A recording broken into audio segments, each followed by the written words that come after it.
falar aí sobre as lesões ligamentares do joelho.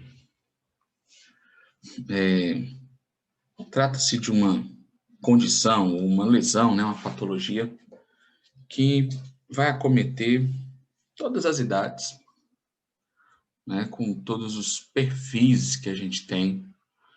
A princípio, a gente tende a pensar que vai ter uma incidência muito maior em atletas, né, joelho e tudo, mas é um engano, né? Existe uma proporção tão quanto frequente em sedentários, amadores, pessoas do lar, trabalhador, enfim.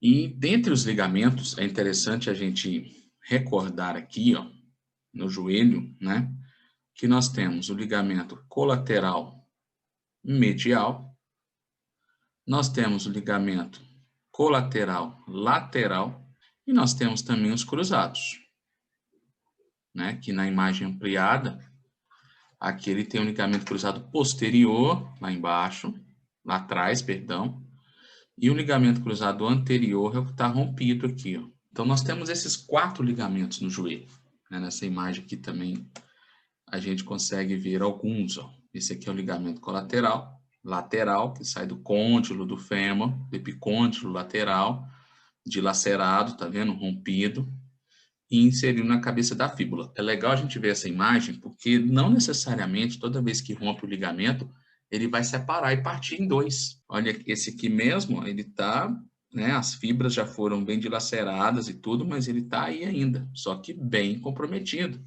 Da mesma forma aqui, ó.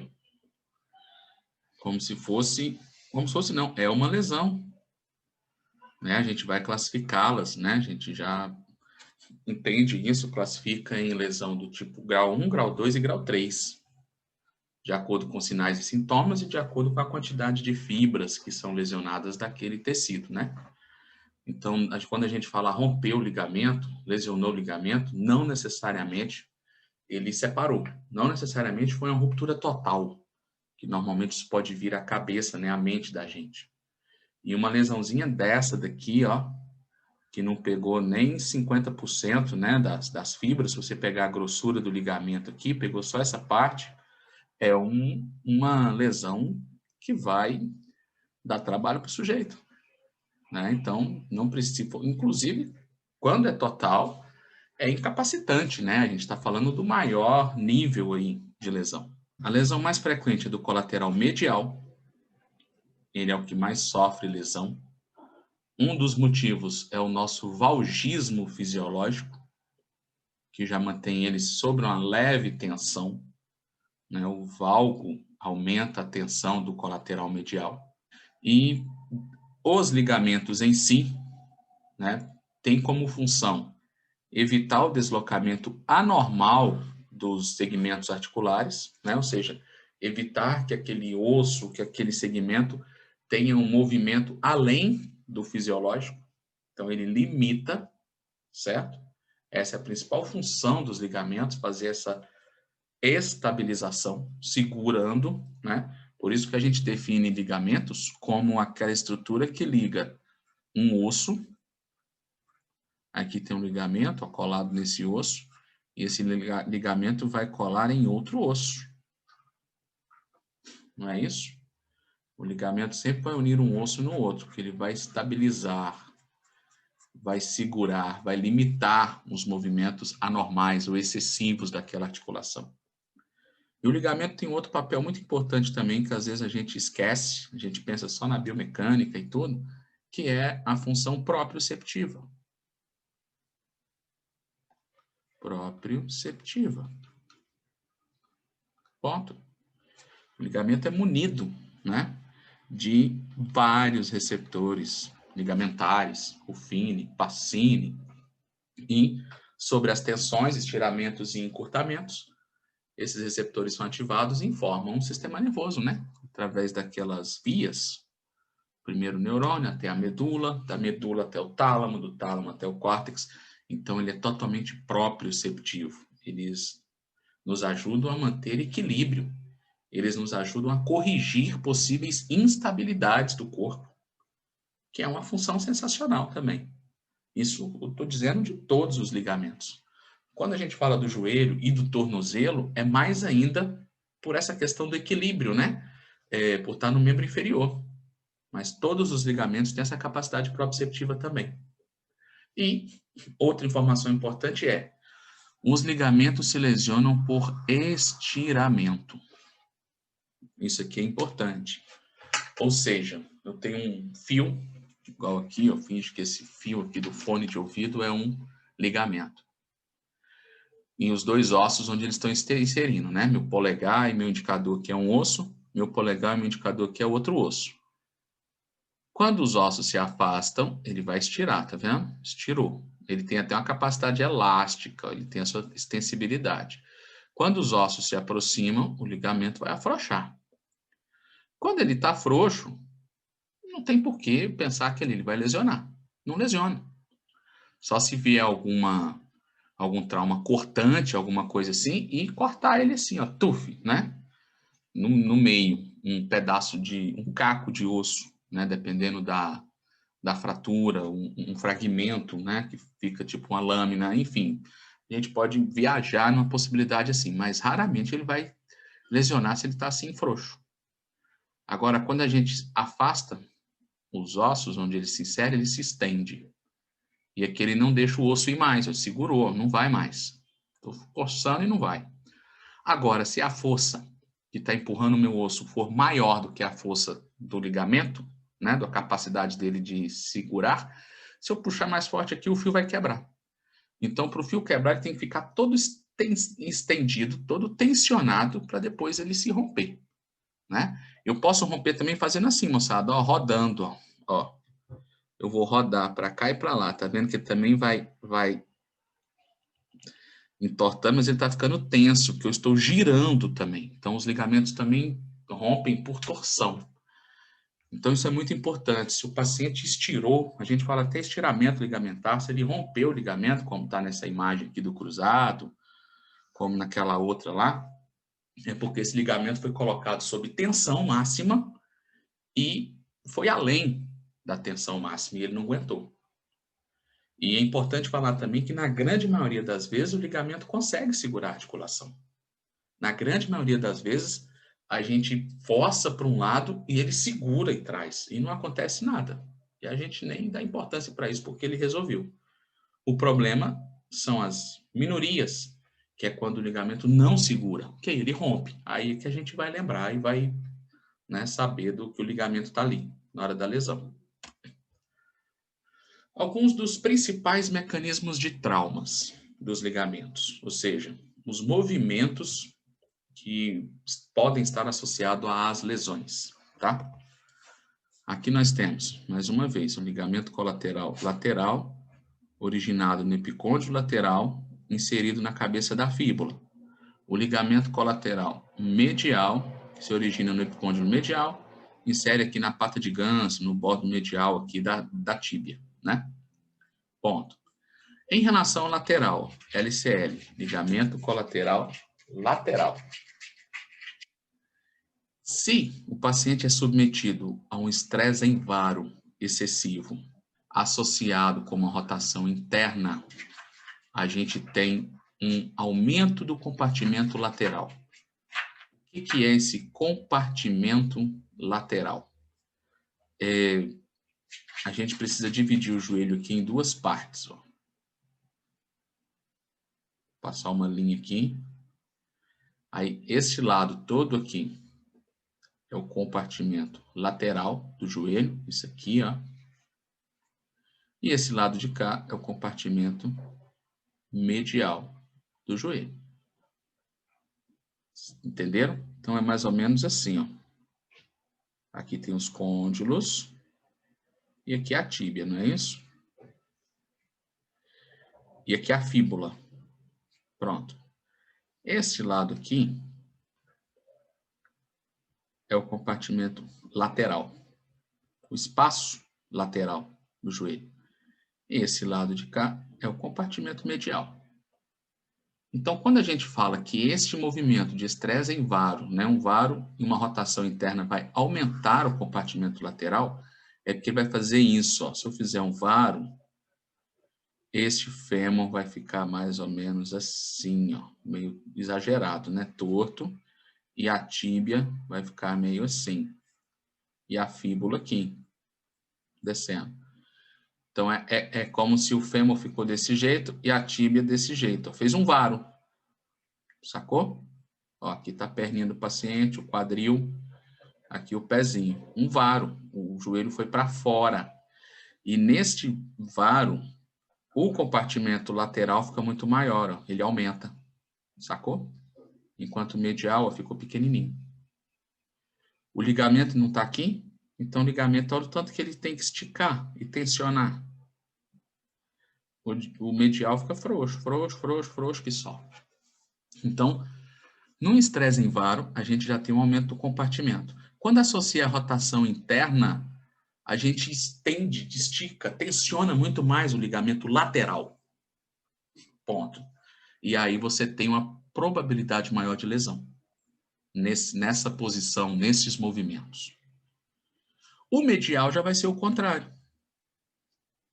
Pela mesma lógica, um estresse em valgo vai pegar o joelhinho aqui, ó, a tíbia, o fêmur, né? Agora a tíbia, assim, exagerando, a fíbula agora está deste lado, ó.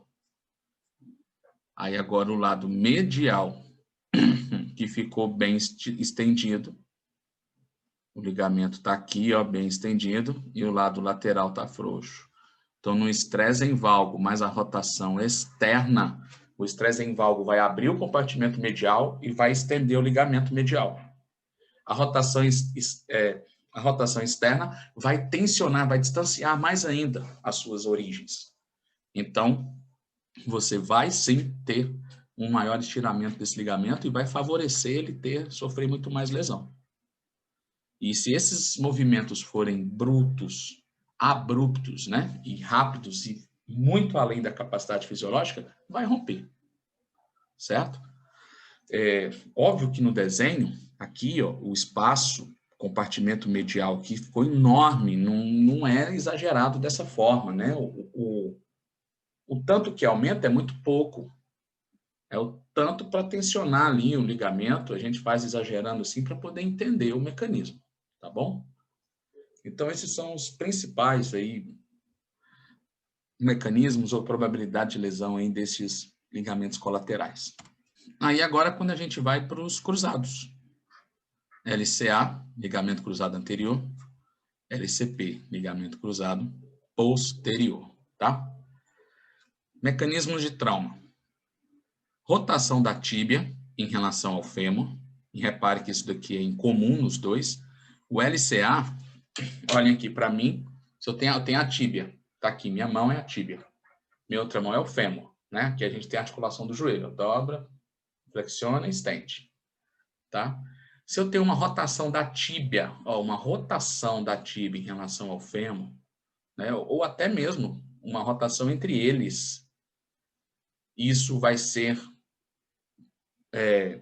mecanismo de trauma, se for uma rotação excessiva, tanto para o LCA quanto para o LCP, porque os dois estão lá no meio da articulação. Então, se você roda, você vai estar torcendo os dois, fazendo aquela torção, né? Então, por isso que tanto no LCA tem a rotação da tíbia em relação ao fêmur, quanto no LCP. E é um dos grandes mecanismos dos cruzados, é a rotação. O cara está apoiado com o pé no chão, em cima, né? O pé está apoiado no chão e ele roda o corpo. Então, a tíbia está parada, quando ele roda o corpo, o fêmur roda em relação à tíbia. Tuf. Isso rompe. Além disso, nós temos a anteriorização da tíbia e a posteriorização do fêmur, que é aquele esqueminha que eu gosto de fazer, que alguns já viram até em outras aulas, em outros momentos, que é assim, ó. Aqui eu tenho o fêmur e aqui eu tenho a tíbia. Imagina que aqui o paciente está de perfil, aqui é o pé dele. Aqui é a patela, tá? Aí agora eu desenho assim, ó. De novo o fêmur. E agora eu vou anteriorizar a tíbia. Anteriorizar, jogar a tíbia um pouco mais para frente. E aqui está o pé. Aqui está a patela. Certo? Agora, em vez de anteriorizar a tíbia, eu vou posteriorizar o fêmur. Vai ser a mesma coisa. Né? Aliás, já está aqui, já é a mesma coisa. Aqui pode ser ou o fêmur que foi para trás ou a tíbia que foi para frente, ok? Agora, eu vou fazer a condição de baixo. Deixa eu até colocar mais para cá. Agora, eu vou fazer aqui o fêmur, bonitinho. E agora, eu vou fazer a tíbia para trás.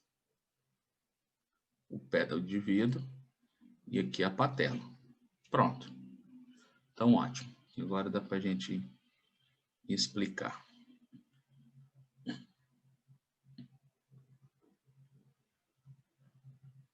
O ligamento cruzado anterior está aqui, ó. Ele se origina anteriormente à tíbia, entre os meniscos lá, e vai até a parte posterior do fêmur. Pronto. Ok? Nessa situação em que a tíbia foi para frente, estão vendo? Ela pode ter anteriorizado. Ou o fêmur foi para trás, o que vai acontecer? O ligamento que fica na parte anterior da tíbia e vai até a parte posterior do fêmur, olha o tanto que o ligamento vai ter que tensionar. Ele vai ser esticado, não vai? Vai ser estirado. A tíbia pode estar presa e o fêmur vai para frente. Assim, ó. Estira o ligamento. Perdão, o fêmur vai para trás. Estira o ligamento. Ou o fêmur fica preso e a tíbia vai para frente. Isso estira o ligamento. Tensiona aí. Lembram do teste de gaveta? Que o paciente dobra o joelhinho assim, o joelho está aqui, o paciente deita na maca com o joelho dobrado, a gente senta em cima do pé do paciente, pega aqui na tíbia, e a gente não puxa a tíbia para a gente? Não é isso o teste de gaveta? Olha o que eu faço, eu estou anteriorizando a tíbia, eu estou tensionando o ligamento para ver se vai doer, porque é na tensão que é a lesão, então a gente provoca a lesão. Já para o cruzado posterior, a gente vai para baixo, gaveta posterior. Na hora que eu jogo a tíbia para trás, eu vou tensionar o posterior, vou testá-lo. Então, essa é a lógica do teste de gaveta. Ligamento cruzado posterior. Uma posteriorização da tíbia, agora a tíbia vai para trás, ou uma anteriorização do fêmur. O ligamento cruzado posterior, ele fica posteriormente, lá atrás, nos meniscos, e se insere anteriormente ao fêmur. Então, esse movimento estira ele. Já o movimento contrário deixa o outro frouxo. Ó. Eu vou desenhar aqui o posterior. O posterior está na parte posterior da tíbia. Ele vai ficar frouxinho nessa condição e entrando aqui no fêmur. Nessa aqui, não. Já é o anterior que vai ficar frouxo. O anterior está na parte anterior da tíbia e vem para a parte posterior do fêmur. Então, esse aqui é o LCA, está frouxo. Tá? Aqui é o LCP que está frouxo. Frouxo. Não sofre lesão. Pronto. De amarelinho, aqui é o LCA. Foi estirado com esses movimentos, sofre lesão. Aqui de amarelinho é o LCP. Foi estirado com esses movimentos, sofre lesão. Ponto. Então, moçada, são várias as possibilidades em que a tíbia fica e o fêmur vai para trás. Ou a tíbia fica e o fêmur vai para frente. Ou o fêmur fica e a tíbia vai para trás, ou o fêmur fica e a tíbia vai para frente. Isso ao longo aí dos movimentos do dia a dia, no esporte, isso é comum acontecer. E acontece sempre, só que na maioria das vezes o ligamento segura e a gente está bem. Quando dá ruim, quando essa força é excessiva, não é isso? E aí o ligamento não consegue segurar. Aí você começa a ter as lesões desses ligamentos, tá? Além desses mecanismos, nós temos aqui descrito ainda a hiperextensão e a hiperflexão do joelho, né? Os dois ligamentos, tanto o cruzado anterior quanto o cruzado posterior, eles estão tensos quando o joelho está totalmente estendido e quando o joelho está totalmente flexionado. E aí, no meio termo, ele se afrouxa. Então, os cruzados são assim, eles estão tensos quando o sujeito está em pé. Aí, quando começa a flexionar, eles dão uma afrouxada até 90 graus, depois começam a tensionar de novo e ficam tensos no final. Eles estão tensos aqui na flexão máxima, quando começa a estender, eles afrouxam, e depois começam a tensionar de novo. Tuf, e tensionam. Os dois estão tensos nos dois extremos do movimento. Porém, o cruzado anterior, na hiperextensão, ele está mais tenso do que o posterior. Por isso que na hiperextensão ele está mais propenso de lesão. Se você faz a rotação ou anteriorização da tíbia ou posteriorização do fêmur com o joelho hiperestendido, você aumenta mais ainda a chance de lesão do LCA. Já o LCP, ele também está tenso nos dois extremos, mas ele fica mais tenso na hiperflexão. Então, se as rotações e a posteriorização da tíbia ou anteriorização do fêmur forem associadas a joelho flexionado, você tem maior chance, você dá mais probabilidade para a lesão do posterior. Beleza? Então, ó, é mais ou menos aquilo que a gente falou aqui. Ó. Aqui a gente tem uma tíbia indo para frente, um pouco mais do que o normal, onde ela estava aqui, ó, a posição normal dela é aqui no pontilhado, tá vendo? Ó? Por algum motivo ela foi para frente, ela andou isso aqui tudo, ó. Aí rompeu o ligamento cruzado anterior. Ok? E aqui da mesma forma, um exemplo dela indo para trás e rompendo o ligamento cruzado posterior. Ligamento cruzado posterior roto, né, de rotura, de lesão. Então, moçada, são essas forças da tíbia em relação ao fêmur que vão romper esses ligamentos. Aqui também a gente tem as torções, ó, fêmur vem para cá, tíbia vai para lá, gira, enrola esses ligamentos, né, eles começam a tensionar, enroscando, e também podem se romper com as rotações, tá bom? Sinais e sintomas de uma lesão ligamentar. Primeiro, é comum ter um som audível, ter um estalido, que é proporcional à lesão, uma lesão grau 2, grau 3, você sente o estalo do ligamento se rompendo.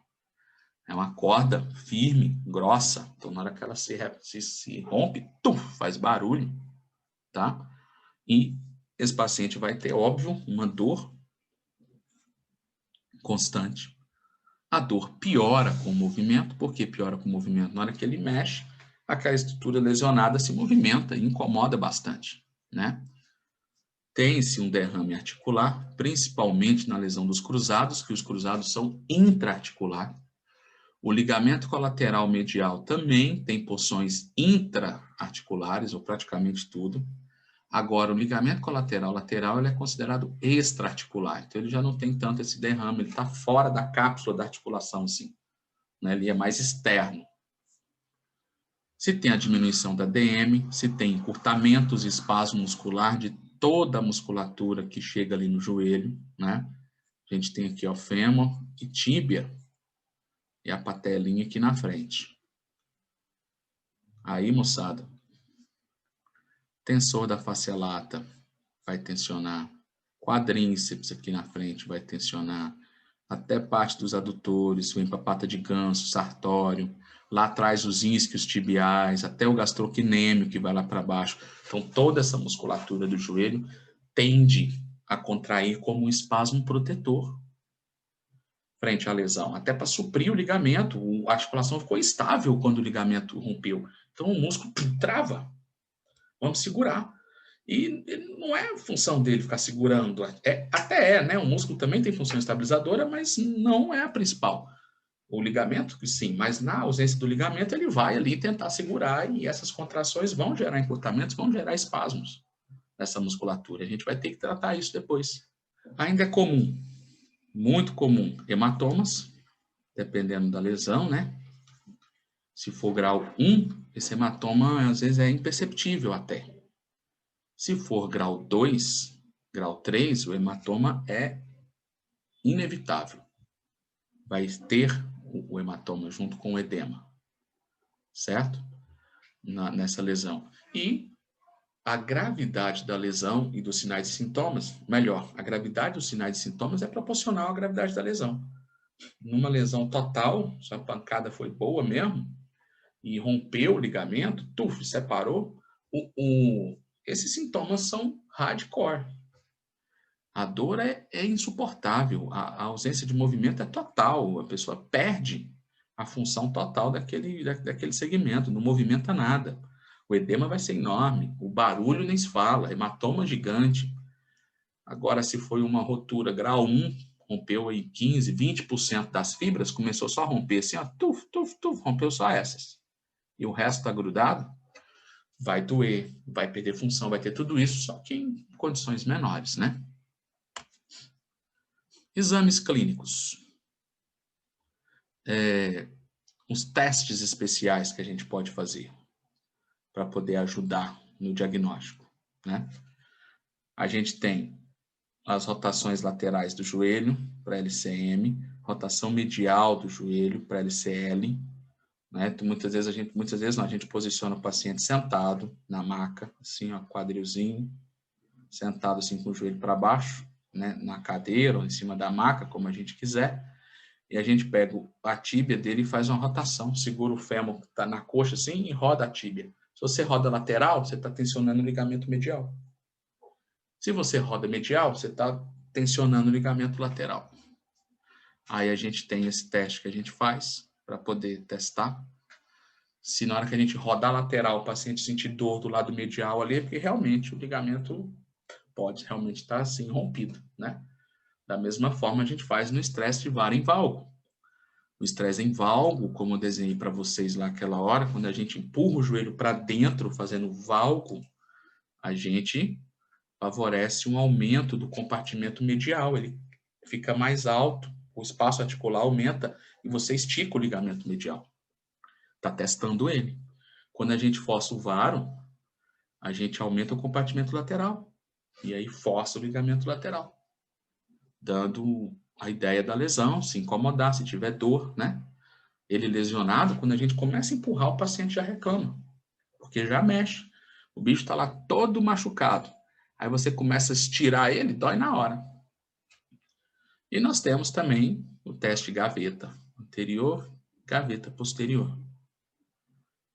Como eu falei, recordei com vocês, o gaveta anterior a gente puxa a tíbia para frente, para LCA, gaveta posterior a gente puxa a tíbia para trás, para o LCP.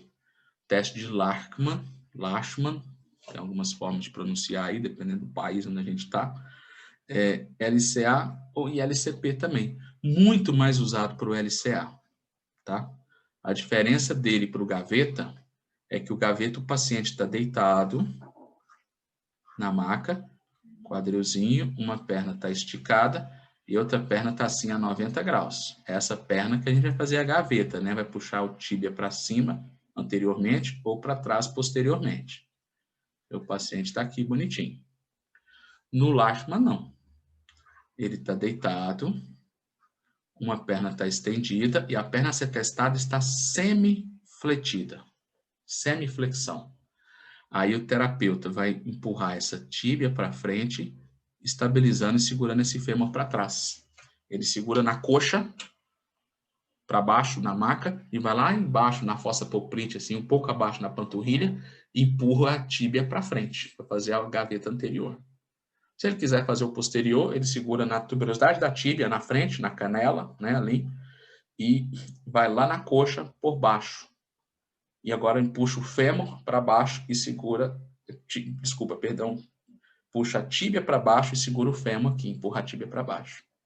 Aí ele está fazendo a gaveta posterior. A gaveta não, né, o Lachman posterior. E o fato de estar semiflexionado, o ligamento está mais tenso. Lembra que a gente falou que os ligamentos cruzados estão tensos na extensão máxima e na flexão máxima? Então, se você pega da extensão máxima e só flexiona um pouquinho, e por que flexiona um pouquinho? Para tirar o travamento automático do joelho, senão você não consegue mexer. Se ele está todo estendido, você não faz varo, você não faz valgo, você não anterioriza, ele está travado. Aí você tira essa trava com semiflexão, agora você consegue fazer a gaveta. Fazendo Lachman, né? Aí, no teste de gaveta propriamente dito, o joelho está aí bem flexionado. E aqui o ligamento está mais frouxo. Se ele está mais frouxo, ele não está tão esticado. Então, dizem, né, está na literatura, que uma lesão bem leve do cruzado, o teste de gaveta pode dar um falso negativo. Porque está tão levinha a lesão que, como o ligamento está frouxo, não chegou a incomodar. E o gaveta, a gente procura muito mais o falseio, não é? Se estiver movimentando muito, porque tem a frouxidão. Já o Lashman, não. Como está quase todo tensionado, um pouquinho que a gente mexe, ele já capta. Então, tem essas diferenças entre os dois testes. Antes do tratamento, né? O exame físico é muito importante. A anamnese, o paciente vai chegar e vai dizer onde está doendo. As lesões ligamentares têm as características de ser traumáticas, têm causas traumáticas. São essas que vêm da pancada, das quedas, das torções, das mudanças de direção e tudo. E também elas são degenerativas. Degenerativas. O paciente tem a lesão do LCL, aqui, o ligamento colateral lateral, e ele está um pouco lesionado por uso, por muitos anos, né? Ele está meio falhado, assim, ó, tem uns buraquinhos. Então, isso vai gerar lesão, isso vai gerar desconforto, isso vai gerar instabilidade, só que não teve trauma. Então, o paciente muitas vezes não vai relatar de trauma. Quando a lesão é traumática, ele chega para você e fala, eu estava jogando bola, caí, ou caí de bicicleta, ou foi num acidente, ou foi escorreguei dentro de casa, e aí o joelho inchou, aí você viu que teve um trauma ali. Agora, essa que é degenerativa, nem trauma vai ter. Nem edema vai ter, ao longo dos anos vai rompendo e vai dando a dor e vai dando a instabilidade. E na hora que a gente vai avaliar, a gente confunde com várias outras coisas no joelho, né? Pela história do paciente, não tem um histórico de um evento traumático. E aí na palpação, na inspeção, nos testes, a gente vai diferenciando e pode sim chegar à conclusão de que a lesão é do ligamento, mas é uma lesão crônico-degenerativa. É uma lesão que veio ao longo dos anos. Aí, se você olha, o paciente é muito varo. Se ele é varo, ele já deixa esse ligamento mais tenso para ficar mexendo ali a vida inteira, ele vai desgastando mais. E é tão comum quanto, tá? Tem muita gente que tem as lesões ligamentares nessa condição, nunca teve um trauma, foi desgastando ao longo da vida. Aí vai ser mais maior de 40 anos, 50 anos, normalmente, tá? E aí a gente tem que conseguir ter esse discernimento e os exames complementares conseguem ajudar, se necessário for, né? Uma ressonância magnética vai acusar a lesão ligamentar. Raio-X? Não. Raio-X vai descartar ali a artrose, uma fratura, qualquer outro problema que você pode estar confundindo com ele, né? Suspeitando. Você exclui. A ressonância magnética vai ajudar na hora, tá? Que muitas vezes nem precisa. Clinicamente, a gente consegue chegar ao diagnóstico. Tratamento. Aqui eu vou colocar para vocês o link, tá? Desse videozinho do YouTube, mostrando o ato cirúrgico e tudo, sobre o procedimento, né? O tratamento pode ser conservador, o tratamento pode ser cirúrgico, certo? A gente tem uma frente hoje científica e vários trabalhos, inclusive com meta-análise, mostrando o tratamento pós-rotura, que seja parcial, tá vendo? Essa aqui foi parcial, ou seja, completa do LCA, por exemplo, com ou sem cirurgia, moçada. E os resultados são meio pareios para um tratamento conservador bem feito e para um tratamento cirúrgico, dependendo do perfil daquela pessoa. Se a pessoa for um atleta profissional e vai exigir muito daquele joelho depois da lesão, é mais difícil pensar na apenas conservador se for uma ruptura total. Ele provavelmente vai fazer a cirurgia, né, para reconstruir. Agora, se é uma pessoa mais amadora, mais quieta, não almeja grandes atividades físicas e malabarismos, você consegue um tratamento conservador bacana, mexendo na musculatura, mexendo na integridade das outras estruturas para dar suporte a essa lesão ligamentar, e é isso que alguns trabalhos vêm mostrando hoje, a relação que tem do conservador em relação ao cirúrgico. A fisioterapia nessas lesões vai ter a seguinte característica. Primeiro, se teve uma lesão que foi traumática, vai se ter um processo inflamatório ali agudo, uma inflamação. Que pode ser que esse paciente nem chegue a te procurar nessa fase, certo? Se for pós-cirúrgico, ele vai vir também com essa inflamação do ato cirúrgico, que pode ser muito pouco, porque se foi uma cirurgia por vídeo, se for uma artroscopia, a sequela vai ser muito pouco, né? Vai ser pequena, mas a gente tem o que fazer, né? Agora, se fez por uma via aberta, tem uma cicatriz grande, aí o nosso trabalho aumenta, não é isso? Ou esse paciente teve uma lesão crônica. Não está mais muito inflamado, mas tem a lesão ali, a característica crônica degenerativa, né? Então, se tem a parte inflamatória e ela ainda está iminente, o paciente chegou depois da cirurgia, logo depois, ou acabou de romper, está lá com você, você vai ter que tomar todos os cuidados anti-inflamatórios, né? Diminuir essa inflamação. Como a gente fala de tecido mole, como a gente fala que ainda está recente, vale muito a pena utilizar o ultrassom, que ele é antifibrinolítico, ele tem os seus efeitos. Vale muito a pena usar o laser naquele tecido, naquele ligamento, tá? Porque ele também é reparador, a gente sabe disso, a gente conhece muito bem os efeitos do laser como cicatrizador, né? O reparador, teoricamente, melhor dizendo, nessas estruturas de tecido mole. Uma vez que já está naquela condição crônica, muito degenerado, esses recursos já não têm tanta influência no crônico quanto tem no agudo. A não ser que a gente machuque, provoque lesão, né? E muitas vezes a gente faz isso no crônico, não necessariamente a gente faz isso no ligamento, normalmente a gente faz isso na musculatura, né? E a gente força bastante, machuca, aí vale a pena usar para poder evitar aqueles microtraumas, aquelas microlesões e tudo, né?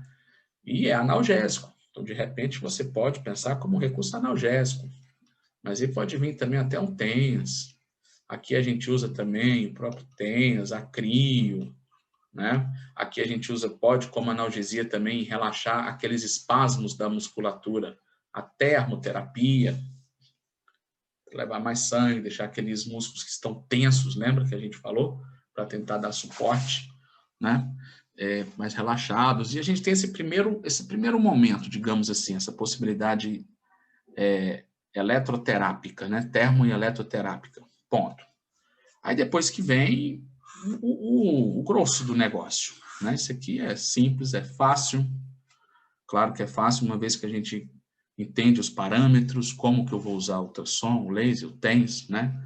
Já tivemos aulas aí também explicando um pouco desses parâmetros. E depois a gente vem com a cinésio. Aí a cinésio tem que ser bem feita. E a cinésio a gente começa desde com exercícios resistidos, com alongamentos, com mais para frente exercícios proprioceptivos, e aí vai embora. O que eu preciso alongar, o que eu preciso fortalecer, como que é essa lógica? A gente tem que pensar nas lesões ligamentares no seguinte: se o ligamento está lesionado, a gente precisa dar suporte e fortalecer a musculatura que está junto com esse ligamento. Ponto. É isso que eu preciso.